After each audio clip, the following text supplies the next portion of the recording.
আজ সরস্বতীর মতন দুটো ব্রাইডকে সাজাতে গেছিলাম সরস্বতী পুজোর দিন। চলো, সেদিন কাজ ছিল আমার চন্দননগর চৈত্র। তো জানুয়ারি মাসটায় না পুরোটাই বাড়ির কাছে কাছে কাজ ছিল, তো ভীষণ ভালো লেগেছে আমার। বাড়ির কাছে কাজ থাকলে বাড়িও তাড়াতাড়ি ফেরা যায়। তো দেখো, এই ব্রাইডকে কিন্তু আমাকে বেস করে আবার ছাড়তে হবে, তার ছোট্ট আর একটা রিচুয়ালস এখনও বাকি রয়েছে। কি যে করবো না আমরা, বলো, হাফ সাজিয়ে আমি কি করে আবার ছাড়ি ওকে। তো কিছু করার নেই, আমরা বেসটা কমপ্লিট করে নিলাম, হেয়ারের পার্টটাও কমপ্লিট করে বুঝিয়ে দিলাম। দেখো, ওর বন্ধু এসে ডাকছে যে দিদি একটু ছাড়ো।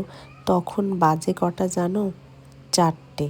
তোমাদের আমি দেখাবো কটার সময় ও গিয়ে তখনও নানিমুখ না বৃদ্ধি কাজ যখনও চলছে ওর।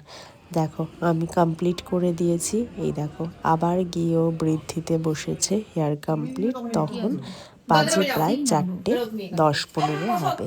তো দিন কমপ্লিট করে আবার আসলো আমার কাছে, কলকা, শাড়ি, ট্রাপিং এগুলো পরিয়ে কমপ্লিট করলাম। যেহেতু লোকেশন কাছে ছিল তাই প্রবলেমটা একটু কমই হলো। তাও আমার মনে হচ্ছিল লেন্সটা যেন ওর মুখে মানাচ্ছে না, ওর মিষ্টতাটা যেন চলে গেছিলো। তো যেহেতু ওর পাওয়ার লেন্স, তাই করতে হয়েছিল। তো দেন ওই ব্রাইড কমপ্লিট করে আমরা নেক্সট ব্রাইডে চলে আসি চুচড়োতে।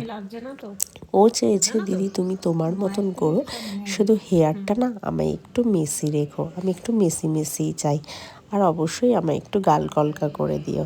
তো সেই মতন ওর মতনই রাখার চেষ্টা করেছি। ওর ইচ্ছেগুলো জেনে নিয়েছি, ও কী কী চায় ওর নিজস্ব দিনেতে।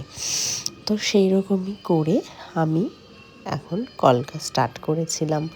আচ্ছা, তোমরা যারা চাইছো এরকম সুন্দর সুন্দর হেয়ার স্টাইল, কলকা, আই মেকআপ, ব্রাইডের যেরকম প্রেফারেন্স সেই মতন কাজ শিখতে, তারা কিন্তু ঝটপট আমাদের মার্চের ব্যাচটায় জয়েন করতে পারো।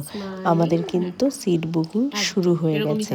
তো যারা ডিটেলস জানতে চাইছো, স্ক্রিনে নাম্বার রয়েছে। কেমন লাগলো আমাদের সরস্বতীকে জাতিগুলোকে জানিও, ঠিক আছে? তো দেখো, আমাদের ফুল লুক কমপ্লিট সেকেন্ড ব্রাইডের। জানিও কেমন লাগলো, আর স্ক্রিনে নাম্বারে যোগাযোগ